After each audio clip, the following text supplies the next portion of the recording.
আমি রুবাত খান। আজকে আমরা একটা রিভার্স ইঞ্জিনিয়ারিং এর কোড ওয়াক থ্রু করব। এই কোডটা যদি আমরা সমাধান করি তাহলে আমাদের মেথড ওভারলোডিং বা মেথডের ভিতর ভ্যারিয়েবল নাম্বার অফ আর্গুমেন্টস এর কনসেপ্টটা ক্লিয়ার হবে। এর সাথে সাথে পাইথনের টিউপল, ডিকশনারি, স্ট্রিং স্প্লিট ফাংশন এর কনসেপ্টও সাথে সাথে ক্লিয়ার হবে। আমরা গত লেকচারে দেখিয়েছি যে পাইথনে আমরা এক্স্যাক্টলি মেথড ওভারলোডিং আমরা করতে পারি না, কিন্তু এই কনসেপ্টটা আমরা ভ্যারিয়েবল লেন্থ আর্গুমেন্টস দিয়ে সলভ করা যায়।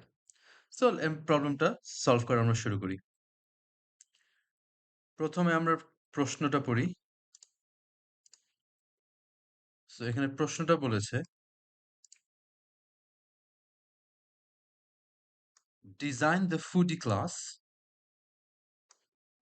with the necessary properties so that the output, এখানে লেখা আছে, so that the given output is produced for the provided driver code। তার মানে হচ্ছে আমার কিছু ড্রাইভার কোড দেওয়া আছে এখানে, যে এগুলো আমার ড্রাইভার কোড। সো এই ড্রাইভার কোড অনুযায়ী আমাদের এই এক্সপেক্টেড আউটপুটগুলো আসতে হবে।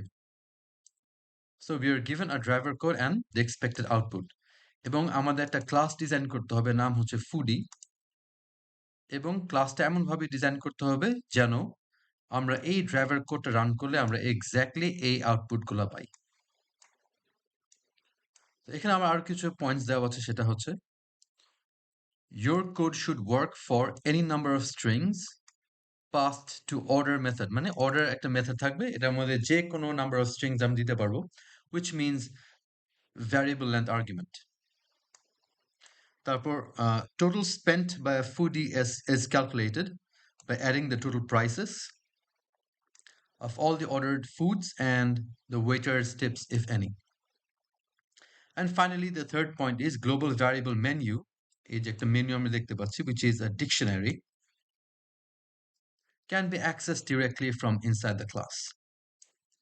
ওকে, তাহলে আমরা যখনই এই রিভার্স ইঞ্জিনিয়ারিং টাইপের প্রবলেম সলভ করতে হবে, we will always start from the driver code.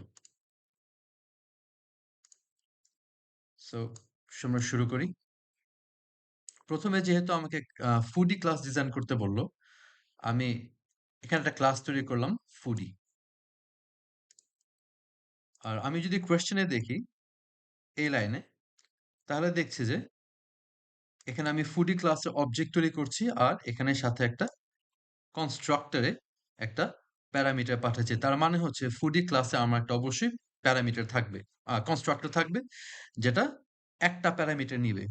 আমরা যদি নিচের দিকে একটু চাই, ড্রাইভার কোডটা আরো দেখি, তাহলে দেখতে পারবো যে এই ড্রাইভার কোডে আমার দুইটা অবজেক্ট তৈরি করা হয়েছে। একটা হলো প্রথমে, যেখানে আমি F1 এ সেভ করা হয়েছে, আর আরেকটা হচ্ছে এই লাস্টের দিকে, যেখানে F2 তে সেভ করা হয়েছে। এবং দুই ক্ষেত্রেই আমার number of arguments in the constructor is 1। তার মানে হচ্ছে আমার কনস্ট্রাক্টরটা একটা প্যারামিটার নিবে। তো সেরকমই ওইভাবে আমি একটা কনস্ট্রাক্টর এখানে তৈরি করলাম, যেটা একটা প্যারামিটার নিচ্ছে n। তারপরে আমরা একটু যদি আউটপুটের দিকে তাকাই, সো আপাতত আমি এ পর্যন্তই লিখি, এগুলো আমি আপাতত না লিখি। let's not look at these. So far I have created a constructor that takes one argument. তাহলে আমার অবজেক্ট ক্রিয়েশনের কাজ শেষ। তারপর লাইনটা হচ্ছে প্রিন্ট f1.show orders। তার মানে হচ্ছে show orders, show underscore orders হচ্ছে আমার একটা method that will be inside the f1 class or the foodie class। তো foodie ক্লাসে আমি একটা show orders বলে একটা মেথড লিখলাম। এখন আমি যদি ড্রাইভার কোডের দিকে তাকাই, তাহলে আমি দেখতে পারবো যে যেখানে যেখানে শো অর্ডারস আছে সবখানেই কোনো আর্গুমেন্টস নেয় না। তার মানে হচ্ছে আমার শো অর্ডারস মেথড কোনো এক্সট্রা আর্গুমেন্ট নিচ্ছে না এক্সেপ্ট ফর সেলফ। এন্ড যখন f1.show orders কল করা হলো, তখন আমার আউটপুট গুলা কি আসে? আউটপুটগুলো দেখি। Frodo has 0 items in the cart, items an empty list, total spent 0. তাহলে শো অর্ডারস আমার ৩টা ইনফরমেশন প্রিন্ট করবে, সেটা হচ্ছে অথবা রিটার্ন করবে। ফ্রোডো, এই ফ্রোডো কোত্থেকে আসলো? এই যে নামটা আমরা এখানে কনস্ট্রাক্টরে দিয়েছিলাম, ফ্রোডো। 0 আইটেমস, তার মানে হচ্ছে আমার এই কাস্টমারের নামটা সেভ করতে হবে কোথাও। সে কতগুলো আইটেম অর্ডার করলো সেটাও সেভ করতে হবে কোথাও। And there must be a cart, and this is items which is empty, তার মানে হচ্ছে if I look at this output, একটু নিচের দিকে যদি যাই, তাহলে দেখব যে যখন আমার কাস্টমারের কোনো আইটেম কিনবে, তখন this will have the number of items bought and the items will be shown in a list. তার মানে হচ্ছে there must be 3 things. কি? The name of the customer, the number of items in the cart, and items is a list which is basically the cart আমরা জানি যেসব আমরা online যখন shopping করি, so when we buy items, so those items are saved in the cart, and cart is nothing but a list. So this is basically the cart which is empty, কারণ আমরা এখনো কোনো অথবা প্রথম customer এখনো কোনো কিছু কিনে নাই। দেন কত টাকা স্পেন্ড করলো এটাও 0। তো এতে বোঝা যাচ্ছে যে there will be at least 3 instance variables. কি? একটা ইনস্ট্যান্স ভ্যারিয়েবল হবে নামটা সেভ করার জন্য। তো এইখানে আমি 3টা ইনস্ট্যান্স ভ্যারিয়েবল তৈরি করলাম। একটা ভ্যারিয়েবল নাম দিলাম name, which will store the name from the local variable n, and যেহেতু কার্ট হচ্ছে আমার shopping cart which will have n number of items, therefore there it has to be list. একটা variable হলে just আমি একটা আইটেমই save করতে পারবো, but এখানে আমি একাধিক আইটেম সেভ করব, therefore আমি একটা ইনস্ট্যান্স ভ্যারিয়েবল কার্ট নিলাম which is a list and initially empty, এবং আরেকটা ভ্যারিয়েবল নিলাম নাম হচ্ছে total spent, this is basically the total money spent, and that is also initially empty. এবং এই 3টা ইনস্ট্যান্স ভ্যারিয়েবল আমি ইনিশিয়ালাইজ করলাম কোথায়? কনস্ট্রাক্টরের ভিতরে। তারপর আমরা শো অর্ডারসে যাই। আমরা শো অর্ডারস বেসিক্যালি কি করবে? যেহেতু এটা প্রিন্ট ফাংশনের ভিতরে আছে, তার মানে হচ্ছে কিছু রিটার্ন করবে। কি রিটার্ন করবে আমরা যদি দেখি, এই 3টা জিনিস রিটার্ন করবে, যে the name of the customer has 0 items in the cart, items list, and total spent. So now if I look at my show orders, এখন আমি 0 items কিভাবে বুঝবো? একটা কাস্টমার আমার কতগুলো আইটেম কিনলো এটা কিভাবে বুঝবো? Very easy. If I look at the cart, আমরা যে লিস্টটা তৈরি করলাম কার্ট, এই কার্টের লেন্থ যদি 0 থাকে, তার মানে হচ্ছে কাস্টমার কোনো কিছু এখনো কিনে নাই। তো আমি কি করলাম? লেন্থ ফাংশন ইউজ করলে আমি কার্টের লেন্থটা নিয়ে নিলাম, এবং যেহেতু আমার এখানে সবগুলো স্ট্রিংস আকারে প্রিন্ট হচ্ছে, আমি একটা স্ট্রিং এ কনভার্ট করে নিলাম str দিয়ে। তারপর আমি কি রিটার্ন করব? I have to return the name of the customer. So I'm using self.name and I'm converting it into string because the entire output, this entire output will be in string and has number of items. What is number of items? Age. Number of items is nothing but the length of the cart. And then I have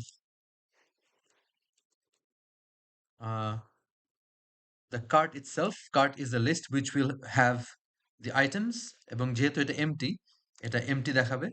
Finally, total spent, which is also 0. তাহলে প্রথম আউটপুটটা আমার exactly মিলে যাবে, because the customer did not buy anything, therefore show orders will show the default values. তারপর আমি একটা string print করব in the, if I look at the driver code. By the way, driver code যদি আমি এই জায়গাটা তাকাই, এখানে দেখবো যে I have a dictionary called menu which has names of food and their corresponding price. Okay, so after I print the third statement 1, এখানে আমি আউটপুটটা এখানে পেয়ে গেলাম 1। তারপর আমি আসি অর্ডার। তো আমি আরেকটা নতুন আমি একটা মেথড পেলাম, নাম হচ্ছে অর্ডার। সো অর্ডার নামে একটা মেথড লিখলাম। কোয়েশ্চেনে ইফ ইউ রিমেম্বার, কোয়েশ্চেন এখানে বলা ছিল point number 1 A, your code should work for any number of strings passed to order method। মানে অর্ডার মেথডে আমি ফিক্সড নাম্বার অফ ইনপুট দিব না, তার মানে হচ্ছে I have to use a variable length argument. কিভাবে ইউজ করব? asterisk star and args। So অর্ডারে আমি কি পেলাম? If I look at the driver code, অর্ডারে আমি একটা স্ট্রিং তিনটা স্ট্রিং পাঠাচ্ছি। একটা হচ্ছে চিকেন ললিপপ -3, বিফ নাগেট -6, আর আমেরিকানো -1। এই -1, 3, 6 এগুলা কি যদি বুঝতে হয়, let us look at the expected output। So এই পর্যন্ত আমরা আউটপুট পেয়ে গিয়েছিলাম। তারপর আমি অর্ডার মেথডটা কল করেছি। অর্ডার মেথডটা যখন কল করেছি তখন দেখলাম যে আমি আউটপুটটা কি আসে, order the name of the food and the quantity is 3। এই 3 কোত্থেকে পেলাম? এই যে হাইফেনের পরে যে 3টা আছে সেটাই হচ্ছে the quantity of this food. This 6 is the quantity of beef nugget and 1 is the quantity of americano। ঠিক আছে? সো অর্ডার করার পর, এই অর্ডার মেথডটা রান করার পর আমার কি উত্তর দিবে? So the order method will print the string, the name of the food, the quantity and the price per unit of the food। Okay, so first আমি প্রথম লাইনে আসি। আমার এখানে খাবারের নামটা এবং কোয়ান্টিটিটা আলাদা করতে হবে। রিমেম্বার, খাবারের নাম আর কোয়ান্টিটি কিন্তু একটা স্ট্রিং এ দেয়া, so I have to split this string. এখন আমি স্প্লিট কিভাবে করব? We know that Python has a built in function named split which works on strings। আমি যদি এই স্ট্রিং এর উপর যদি স্প্লিট মেথডটা কল করি এবং ডেলিমিটার হিসাবে যদি হাইফেন দেই, আমি যদি কোডের দিকে তাকাই এই লাইনটাতে, তাহলে আমরা কি করবে? এই চিকেন ললিপপ আর 3টা আলাদা টুকরা হয়ে 2টা ভিন্ন এলিমেন্ট হয়ে একটা লিস্টে সেভ হবে। ঠিক আছে? আচ্ছা, বাই দ্য ওয়ে, তাহলে আমরা লাইন বাই লাইন আসি। সো আমার অর্ডার নামে একটা ফাংশন মেথড লিখলাম যেটা একটা ভ্যারিয়েবল লেন্থ আর্গুমেন্ট নিবে, এবং প্রথমে কি করলাম, এই লেন্থটার আর্গস এর লেন্থ নিয়ে নিলাম। আমরা জানি যে ভ্যারিয়েবল লেন্থ আর্গুমেন্ট, যে আর্গস যে ভ্যারিয়েবলটা আছে, এটা হচ্ছে একটা টিউপল। when we send a variable length arguments, those elements are saved in a tuple, so args is nothing but a tuple। okay, so আমি tuple লেন্থটা orders নামে একটা ভ্যারিয়েবলে নিয়ে নিলাম। তারপর আমি একটা পয়েন্ট I নিলাম 0, which is basically for iteration, and I have a total 0। কেন করব? আমার প্রত্যেকটা ফুড, যে কয়টা খাবার অর্ডার দিল, সে প্রত্যেকটা খাবারের তালিকা আমার প্রিন্ট করতে হবে। So if I look at the expected output, so I have to print every food with its quantity ordered, the per unit price and the total price। total price হচ্ছে a per unit multiplied by the quantity। Again, this is for chicken lollipop. For beef nugget, I have to do the same thing. For americano, I have to do the same thing। তার মানে হচ্ছে আমার একটা loop চালাতে হবে। কতবার? যতগুলা item order হয়েছে। এবং এই লুপটা কিভাবে পাবো? সিম্পলি এই যে লেন্থ দিয়ে। So this I is basically an iterator which will run the length amount of times। তো কি হবে? ইনিশিয়ালি I আমার 0, তাহলে এই টিউপল থেকে টিউপল args I তে কি আছে? Chicken lollipop -3।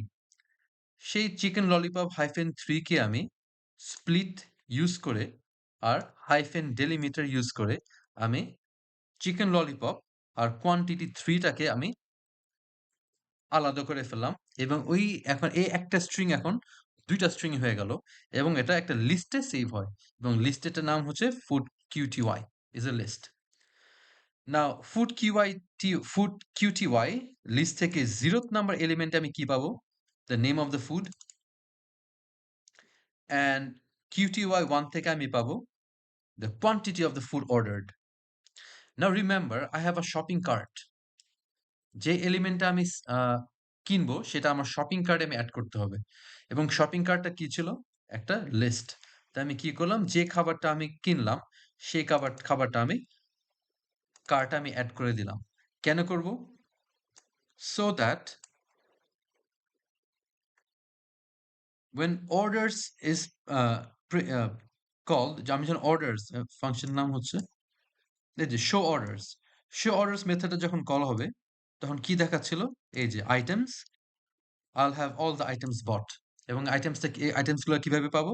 From the list. See, initially the items was empty, the list was empty.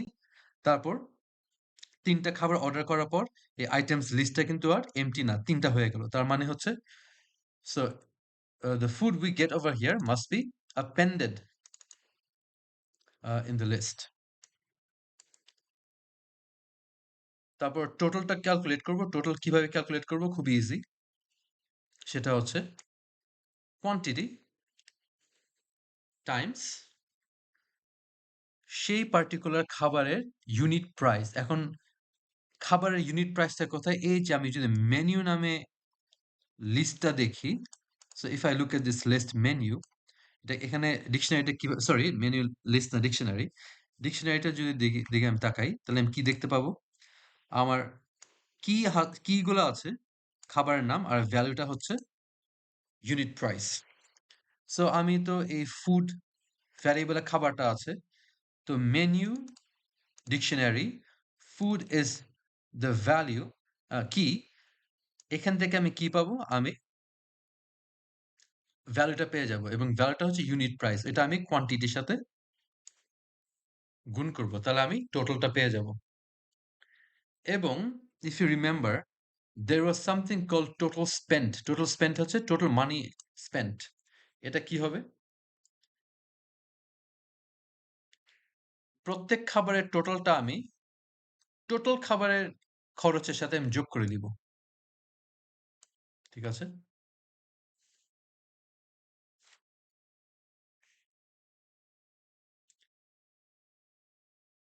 এবং আমি এগুলোতে স্ট্রিং এ কনভার্ট করে নিচ্ছি so that it's easier for me two print.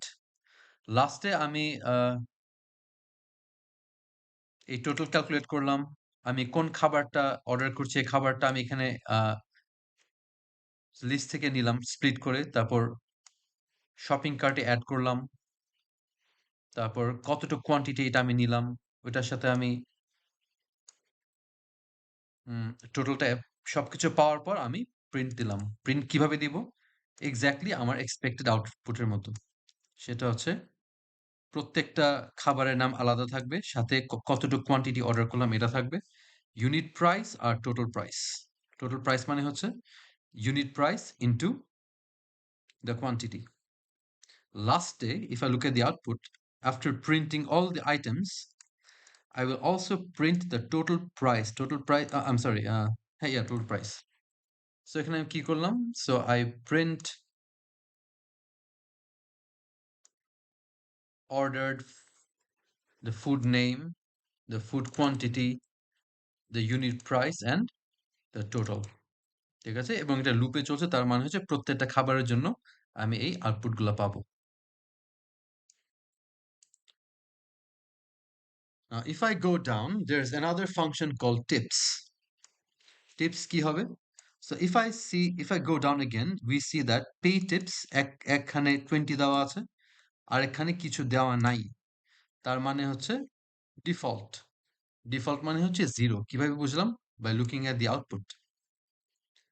See, when pay tips has no arguments, the output is no tips to the waiter. And when the argument is 20, the output is gives 20 tips to the waiter. তো আমি কি করলাম? এখানে pay tips নামে একটা method লিখলাম, যেটা একটা ডিফল্ট আর্গুমেন্ট আছে 0। আমি একটা ইফ দিলাম যে ইফ টি ইকুয়ালস 0 তার মানে হচ্ছে যদি কোনো আর্গুমেন্ট না দিয়ে থাকি তাহলে আমি কি দিব? No tips to the waiter.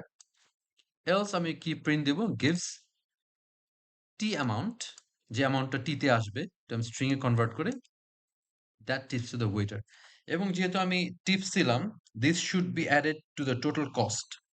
Therefore আমি টোটাল স্পেন্টের সাথে এই টিটাও যোগ করে দিলাম। ঠিক আছে? সো বেসিক্যালি এটাই ছিল। আমি এখানে কি করলাম যে প্রত্যেকটা লাইন ভেঙে, ভেঙে আমি দেখালাম। তো এইসব কোড রিভার্স ইঞ্জিনিয়ারিং করার কোড করার ট্রি আ আ ওয়েটা হচ্ছে আমি ড্রাইভার কোডের দিকে তাকাবো এবং আউটপুটের দিকে তাকাবো এবং লাইন বাই লাইন আমি আমার এই ক্লাসটা লিখবো। ঠিক আছে? সো এমন হবে যে কিছু সংখ্যকের জন্য একরকম কাজ করে। পরে দেখা যেতে পারে এটা আবার চেঞ্জ করতে হতে পারে। তো আমি আমার আউটপুট দেখে ওভাবে চেঞ্জ করব।